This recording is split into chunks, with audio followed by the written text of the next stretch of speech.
Es-tu prêt? Es-tu prêt à amener ta business à un autre niveau? Je m'appelle Alexandre Vézina, je suis stratège entrepreneurial. Les entreprises, j'en ai eu, des problèmes, j'en ai connus. Mes succès, je les ai préparés. En business, l'évolution de ton entreprise et de tes réflexes d'affaires passe par des moments où tu dois te poser les bonnes questions pour prendre les bonnes décisions. Et t'as pas le temps de niaiser. La compétition est féroce. Comme entrepreneur, tu dois revoir ta façon de faire de la business pour t'adapter aux défis actuels et ceux des prochaines années. Le problème, c'est qu'on a tendance à laisser traîner des décisions parce que l'on anticipe l'inconfort que ça crée. Comme la douleur lorsqu'on arrache un plaster. Ça va faire mal de toute façon, alors tu dois te préparer. Prendre une décision audacieuse qui ne nous fait pas plaisir, c'est un signe de courage. Attendre qu'une situation se règle toute seule, c'est lâche. Pelleter par en avant ne règle rien, au contraire. Jouer à l'autruche n'est jamais une bonne tactique. Vous savez ce que vous devez faire, mais souvent il vous manque le petit coup de pied à la bonne place. Le coup de 2 par 4 pour vous rassurer et pour vous inciter à l'action. Qu'est-ce qui vous empêche de prendre la bonne décision que vous reportez depuis un bout de temps? Vous attendez quoi? Si tu continues cette formation jusqu'à la fin, tu vas te rendre compte que je suis pas ici pour te flatter le dos et te dire ce que tu veux entendre. Non, je te propose une approche pratico-pratique, sans gants blancs. Aujourd'hui, je te donne 5 conseils, les 5 conseils les plus importants que tu n'auras jamais reçus et qui vont t'aider à améliorer ta business. Et si tu appliques ces 5 conseils, tu vas grandement améliorer ta situation d'entrepreneur et tu auras les bons réflexes d'affaires pour régler certains problèmes que tu vis présentement. C'est parti! Le premier sujet que je veux aborder avec vous dans cette mini-formation-là, c'est la marge de manœuvre. Il y a 2 types de marge de manœuvre que vous devez absolument maîtriser pour avoir du succès en business. Le premier étant l'argent. Vous devez arrêter d'uniquement brasser de l'argent, vous devez en faire réellement. Donc, au niveau de la marge de manœuvre, premier élément, vous devriez augmenter vos prix, vos tarifs, tous les ans. L'inflation augmente, bien, vous devriez augmenter vos prix au minimum au même tarif que l'inflation. Puis là, je vous entends, là, la préoccupation, « Ouais, mais mes clients, ils ne voudront pas. » Non, non, il n'y a aucun problème. Les clients, là, les excellents clients, ils comprennent, puis ils vont vous suivre là-dedans. C'est les mauvais clients qui vont chialer. Puis de toute façon, eux autres, vous ne voulez pas les avoir. Vous devriez même les éliminer. Donc, éliminer 15% de votre clientèle tous les ans. Donc, c'est une façon de le faire en augmentant ses prix. Donc, ça vous donne la marge de manœuvre nécessaire pour le développement de votre entreprise, pour continuer à évoluer. Donc, deuxième élément, le temps. Donnez-vous de la marge de manœuvre. Est-ce que ça arrive des imprévus dans une business? Ça arrive tout le temps, ça arrive à tous les jours. Donc, donnez-vous du temps. Donc, si vous calculez qu'une tâche ou qu'un contrat va prendre X heures, disons 20 heures, donnez-vous une marge de manœuvre de 25 %. Rajoutez 25 %. Donc, rajoutez-vous un 5 heures. Vous allez être un peu plus confortable. Puis, habituellement, vous allez pallier à certains imprévus. Il y a toujours des communications supplémentaires avec les clients. Il y a un imprévu, il y a un courriel qui ne rentre pas, il y a du retard, il y a quelqu'un de malade dans votre équipe, dans les autres équipes. Donc, tout le temps, donnez-vous de la marge de manœuvre au niveau du temps de grâce, s'il vous plaît. Donc, vous devez prévoir l'imprévisible. Le deuxième sujet que je veux aborder avec vous aujourd'hui, c'est le problème de vision, la myopie des entrepreneurs. Donc, vous devriez faire à tous les ans une réflexion stratégique. Une réflexion stratégique, c'est de se poser des questions sur l'ensemble de son entreprise, autant au niveau des opérations que l'offre. Donc, l'offre que vous faites à vos clients, votre clientèle, le marketing, l'infrastructure, vos employés, vos finances. Donc, c'est faire un 360 degrés pour avoir une vision juste, une lecture de votre situation actuelle. Donc, quelle est votre situation actuelle avec votre entreprise? Ensuite, vous devez vous projeter dans le futur, anticiper vers où vous allez. Donc, c'est quoi vos aspirations? C'est quoi les objectifs que vous souhaitez atteindre? Puis ça, c'est votre situation souhaitée. Donc, vous devez venir clarifier ça. Puis après ça, de choisir les bonnes choses que vous allez mettre en place, choisir les bonnes opportunités, les bons gestes qui vont être toujours en cohérence avec cette vision-là. Donc, c'est ce qui vous permet de voir qu'est-ce qui est réellement important pour le développement de votre entreprise et surtout d'arrêter de passer la gratte puis explorer toutes les opportunités qui vous sont présentées. Vous devez vous-même provoquer ces opportunités-là. Donc, vous devez créer comme une espèce de corridor finalement qui vient créer une perméabilité au développement de votre entreprise. Donc, qui vient faire en sorte que vous allez refuser ce qui ne cadre pas directement. Mais si ça cadre, vous acceptez les différentes opportunités puis vous allez vous-même les provoquer. Donc, quand est-ce que vous avez fait une réflexion stratégique pour évaluer vos défis, vos enjeux actuels en fonction de votre situation souhaitée? Savez-vous réellement qu'est-ce que vous souhaitez avec le développement de votre entreprise? Donc, l'idée, une fois qu'on a clarifié notre situation souhaitée avec notre entreprise, donc le nombre d'employés qu'on va avoir, dans combien d'employés, le chiffre d'affaires, le type de clientèle qu'on veut, le type de produits, services qu'on veut offrir, on a-t-il besoin de bâtisses, etc. Ça, on vient de l'établir. Mais là, il faut faire un plan. pour pouvoir y parvenir. Donc, il faut se faire un plan d'action. Donc, il faut amener à développer un réflexe de gestionnaire pour travailler sur le développement d'entreprise et non uniquement dans l'entreprise. Être dans l'entreprise, ça va être l'artisan.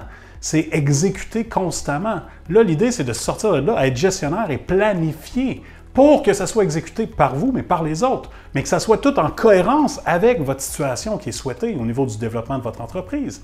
Donc, travaillez sur le développement de l'entreprise. Puis pour le faire, vous devez vous arrêter tous les mois, prendre un pas de recul, regarder est-ce que mes actions sont en cohérence avec ma vision, est-ce qu'une opportunité qui est à saisir fit avec ce qu'on veut, et après ça, ce plan-là que vous faites, mais vous assurez de l'exécuter. Donc, retombez ça dans les opérations pour vous assurer de faire avancer les choses adéquatement. Donc, vous devez, après ça, prioriser 3 éléments, 3 choses importantes que vous devez faire pour vous rapprocher tous les mois, ensuite toutes les semaines, 3 éléments, puis faites-vous une to-do list de 3 éléments essentiels à exécuter tous les jours pour constamment vous rapprocher de votre situation souhaitée. Si vous ne le faites pas, vous faites juste réagir comme une poule pas de tête à courir à gauche puis à droite avec les urgences. C'est pas ça que vous voulez. Vous voulez vouloir progresser dans le développement de votre entreprise.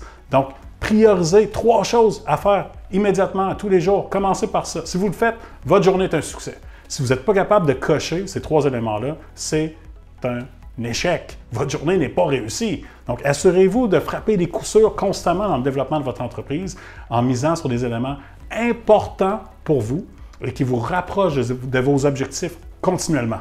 Donc, prochain point. On parle de priorité, de prioriser ensuite, une fois que c'est fait. Donc, arrêtez de vous agiter dans tous les sens. Ça ne fait pas des entreprises fortes. Je l'ai dit tantôt, on fait juste brasser de l'argent dans ce temps-là. On part à gauche, on part à droite, pas de focus. Puis finalement, pendant 5 ans, on fait du surplace. Si vous saviez le nombre d'entrepreneurs que j'ai vus, 5 ans, 10 ans, 15 ans en affaires, qui ont de la difficulté, ils ne voient pas le bout parce qu'ils n'ont pas su passer à l'action sur les éléments qui sont essentiels pour leur succès. Donc, il faut apprendre à prioriser. Et dans ce sens-là, je vous propose une astuce short and sweet que je fais avec tous les clients en réflexion stratégique.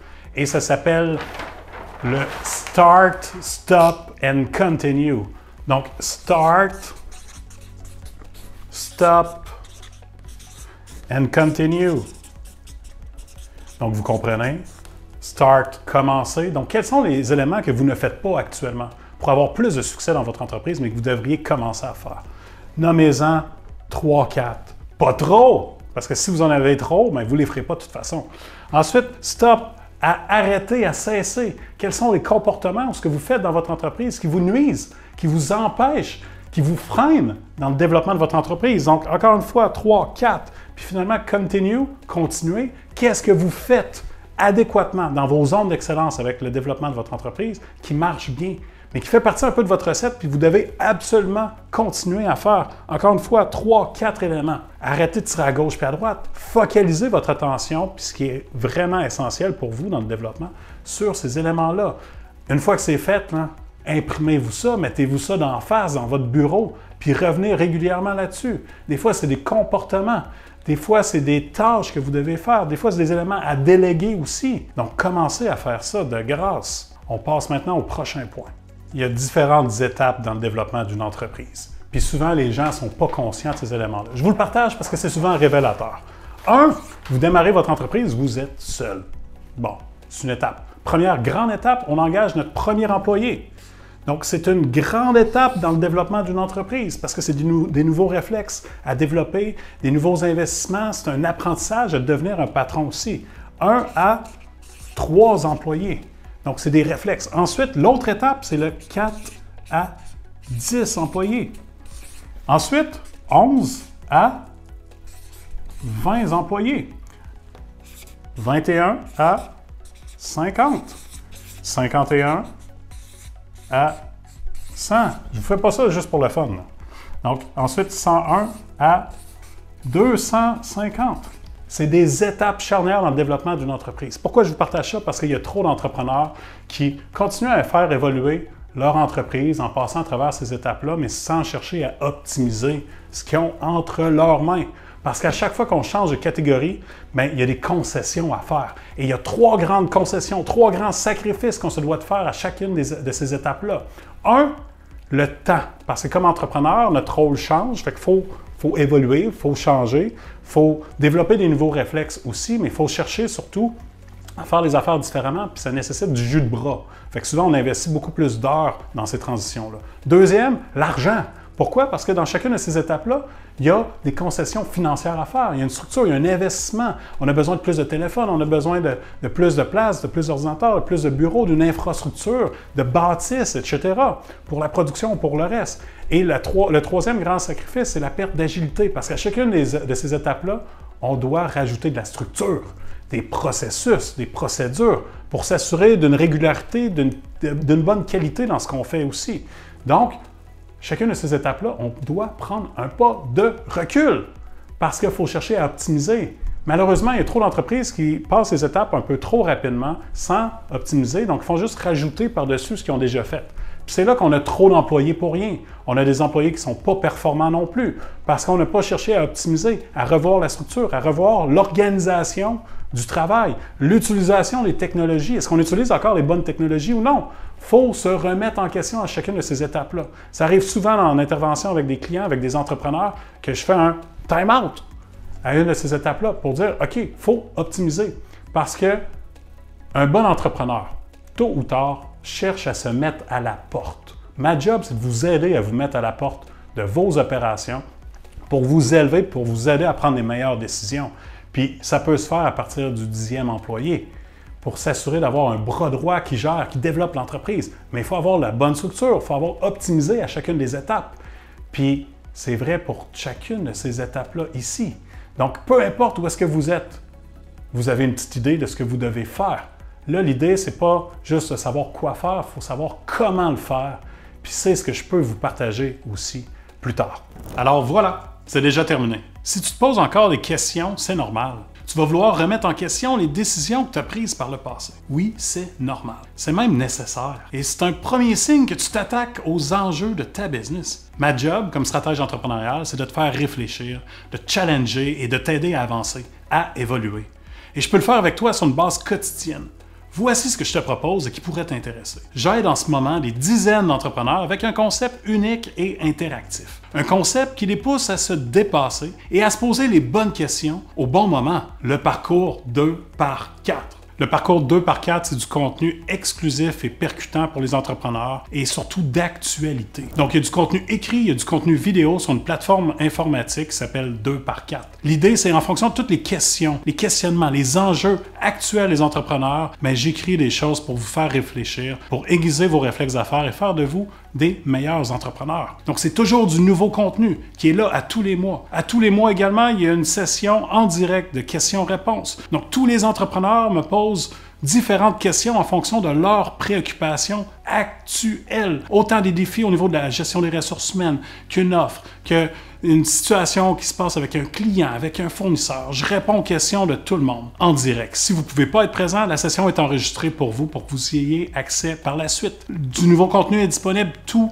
les mois par la suite. Donc, ça donne une occasion de se rassembler puis d'échanger aussi avec d'autres entrepreneurs qui vivent les mêmes préoccupations que vous. Donc, le contenu 2 par 4, c'est pour vous si vous désirez réellement évoluer comme entrepreneur. Appuie maintenant sur le bouton juste en bas ici et rends-toi sur l'autre page pour avoir plus d'infos. Bonne journée!